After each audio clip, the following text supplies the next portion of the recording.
Hello. On the morning of September 11th, 2001, the sky over New York was clear and vibrant, with not a cloud in sight.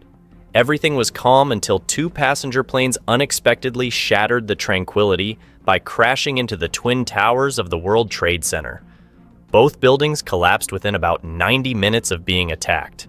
Not stopping there, another hijacked plane crashed into the Pentagon, the headquarters of the United States Department of Defense in Washington, causing structural damage and collapse.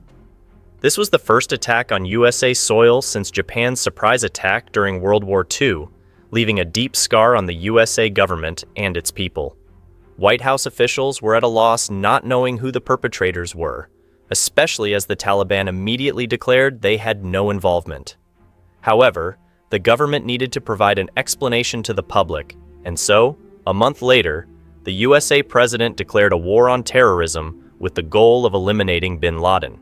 Bin Laden, the most infamous global terrorist and leader of al-Qaeda, was the son of a wealthy family from Saudi Arabia and was considered one of the richest single men in the world. Born in 1957 into a wealthy construction family in Saudi Arabia, he was the 17th child out of 52 siblings. The large number of siblings was not so much due to his mother, but mainly because of his father's multiple marriages. Bin Laden's father, with his sharp business acumen and loyalty to the Saudi rulers, had close ties with the Saudi royal family. For example, King Faisal bin Abdulaziz even issued a royal decree assigning all future construction projects to the bin Laden family's construction company. This allowed him to monopolize the construction of all mosques and other religious buildings in Saudi Arabia and several other Arab countries. By the 1960s, he had amassed a fortune of over $5 billion, so having more than 20 wives and fathering over 50 children was quite normal. Thanks to his father's efforts, bin Laden naturally became a wealthy young man.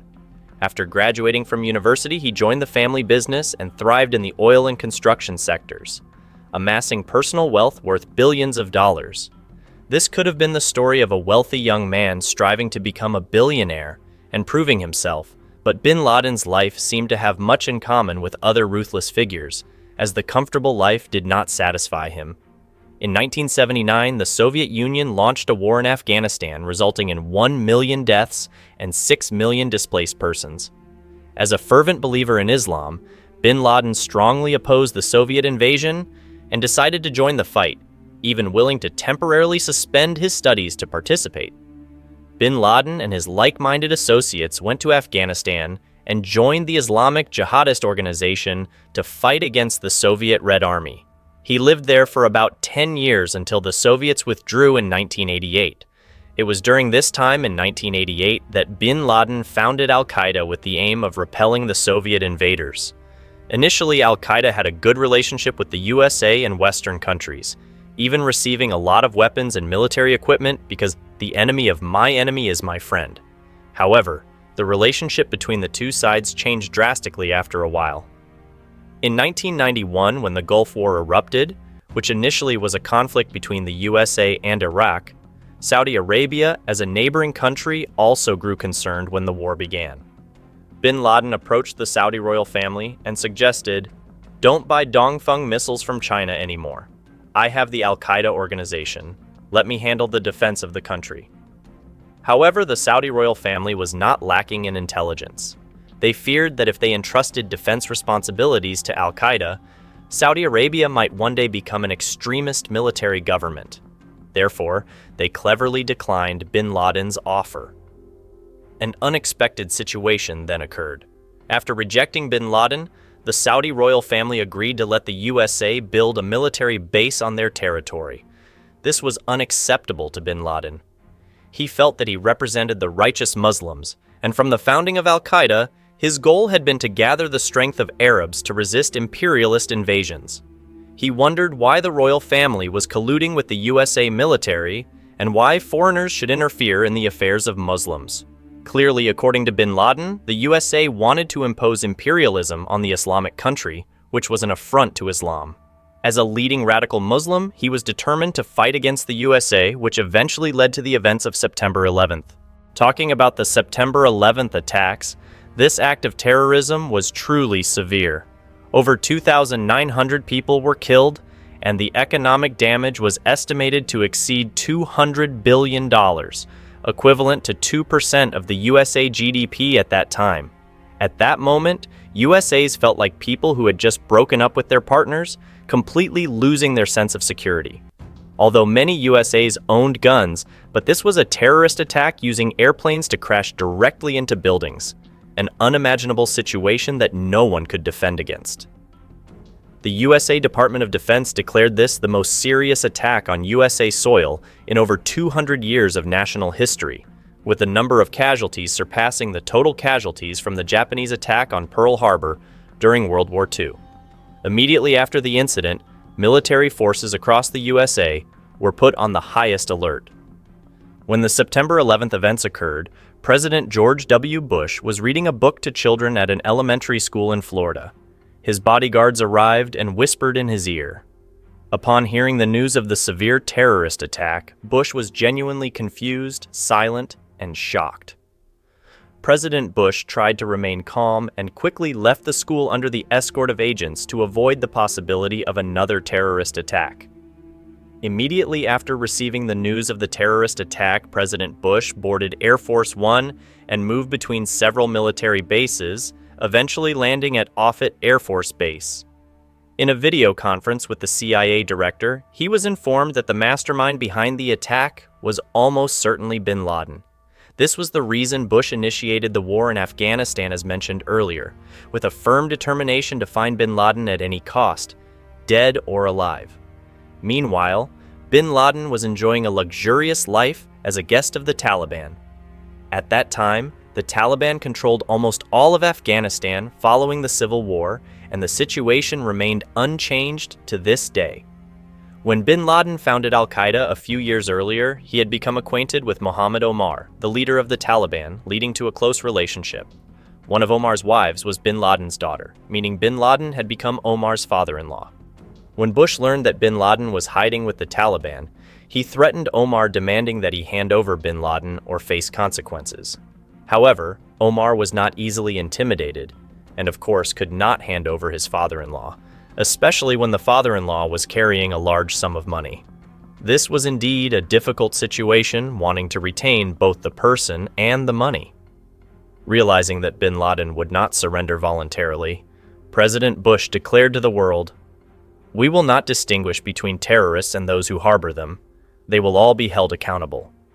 Thus, the USA officially deployed troops to Afghanistan under the pretext of fighting terrorism, determined to find bin Laden. However, what the USA did not anticipate was that the search would extend for 10 years. Before the war in Afghanistan began, 7 CIA agents flew to a valley in northeastern Afghanistan to officially cooperate with the Northern Alliance, another armed group in Afghanistan. The Northern Alliance, which had been worried about its inability to defeat the Taliban, saw this as a good opportunity and agreed to cooperate.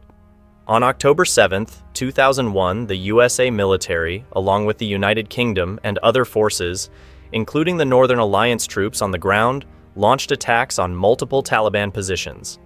Just 1 month later, the Taliban was nearly shattered by the power of USA planes, tanks, and artillery. Armed only with AK-47s and bayonets, the Taliban could not withstand the assault. Despite this, bin Laden continued to live well. To taunt the USA, he even sent a videotape to Al Jazeera in which he told USA that he was living comfortably, eating well, and in good health.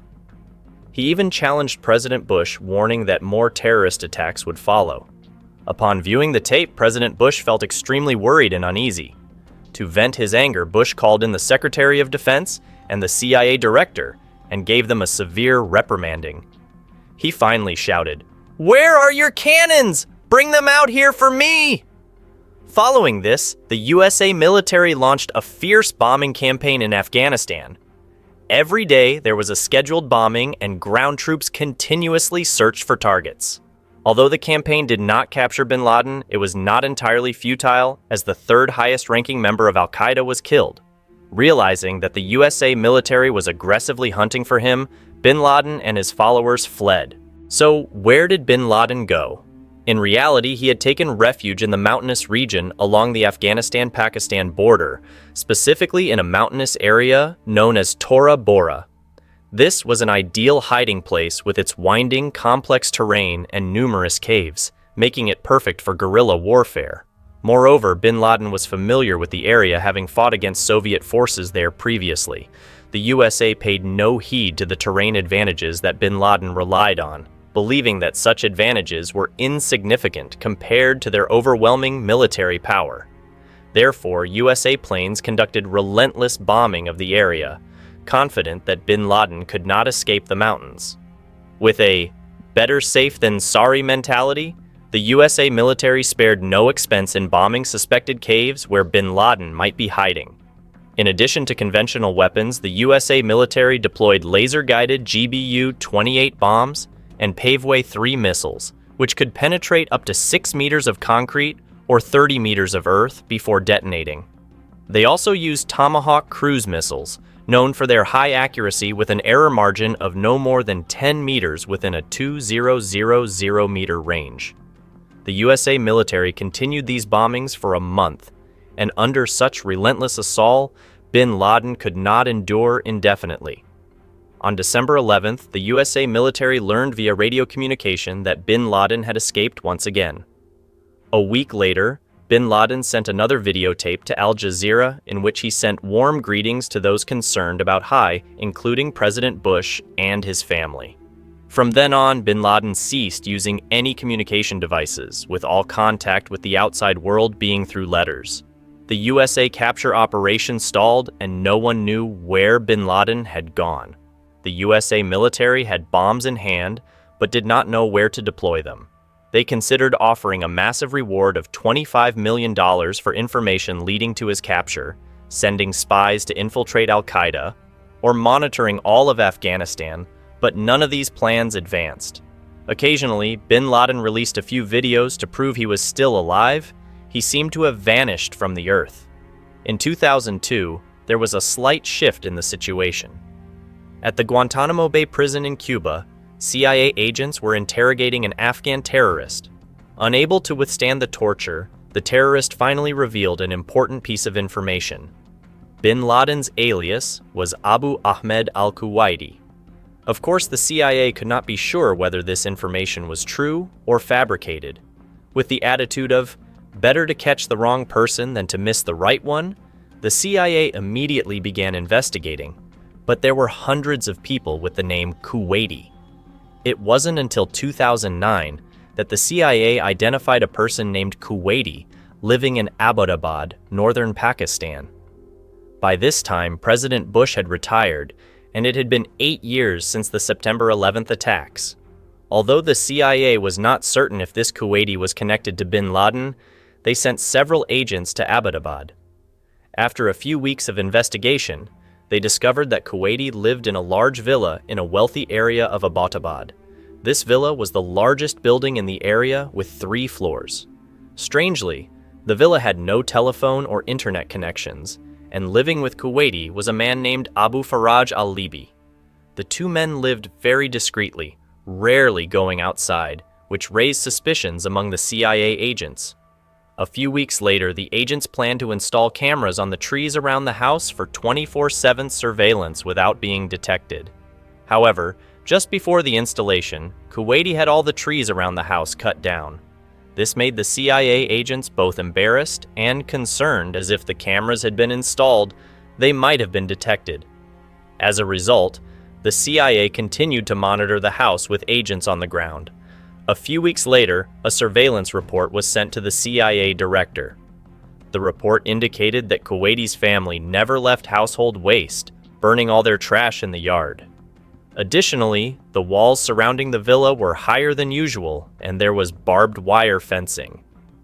The largest room on the top floor had no windows, and there were many children in the yard, none of whom attended school, which was highly unusual for a high-end neighborhood in Pakistan. The final lines of the report astonished the CIA director. It stated that based on the amount of clothing hung out to dry, it seemed there was a 3rd family living in the villa, and the head of this family was very likely bin Laden. Immediately after, the CIA director rushed to the White House to report to President Obama. Although it was not certain whether bin Laden was actually in the house with the mindset of better safe than sorry, President Obama decided to carry out a major operation to eliminate bin Laden. If successful, this would bring great prestige. If not, there would be no significant loss and the search could continue. Regardless of the outcome, it was an opportunity not to be missed. At 2 p.m. on May 1st, 2011, Obama, along with senior military and government leaders, gathered in the White House Situation Room, their eyes fixed on the large screen in front of them. The actual attack was assigned to the SEAL team to ensure secrecy and prevent information leaks. In this operation, the USA did not coordinate with the local Pakistani authorities. The entire operation was commanded by the CIA. At 11 p.m. local time, 24 SEAL team members, divided into two groups, boarded two Black Hawk helicopters and departed from the USA military base in Afghanistan, flying 300 kilometers to Pakistan. As the first helicopter neared the villa, its tail accidentally hit the fence. However, this did not affect the morale of the team members, as they and the USA people had waited for this day for so long. 20 members from the helicopter made an emergency landing, donned night vision goggles, and stormed the villa. 4 men guarded the front door to prevent bin Laden from escaping. On the first floor of the villa, they shot anyone they encountered. After killing everyone on the first floor, they quickly moved up to the second floor and shot a young man, who was later identified as bin Laden's 23-year-old son. Eventually, they found bin Laden hiding in a room. The SEAL team did not speak, but immediately fired 2 shots from an M4 rifle. One of bin Laden's wives attempted to shield him from the bullets, but the 5.56 mm rounds penetrated her body and killed bin Laden. His body was then airlifted out of Pakistan.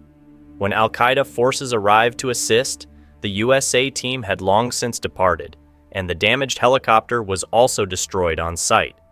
After confirming that the deceased was indeed bin Laden through DNA comparison, the USA decided to bury his body according to Islamic law and customs. Bin Laden's body was washed, wrapped in a white cloth, and prayed over with the help of an Arabic translator. However, to prevent his grave from becoming a shrine for his followers, the USA military decided to perform a sea burial. This thorn in the side of the USA, along with his brutality, bloodshed, and hatred, was finally consigned to the depths of the ocean forever. To some extent, bin Laden was a leader of an ambitious organization. For a long time, he was a warrior who renounced power and wealth to engage in the struggle against imperialist invasion. He once said, "My career needs money, but I do not." However, extremism and religious fanaticism turned his actions from a protective purpose into aggression and terrorism. After bin Laden's death, Al-Qaeda became a purely extremist religious terrorist organization, occupying cities in Yemen and establishing a branch in India. They claimed to be saving Muslims in the region from injustice and oppression, but valued other people's lives as worthless. If bin Laden were alive today, it's uncertain whether he would view this as the realization of his ideals or just a cruel joke. What do you think of this story? Please leave your thoughts below for everyone to see. Don't forget to like and subscribe to support the channel. Thank you for watching. Goodbye.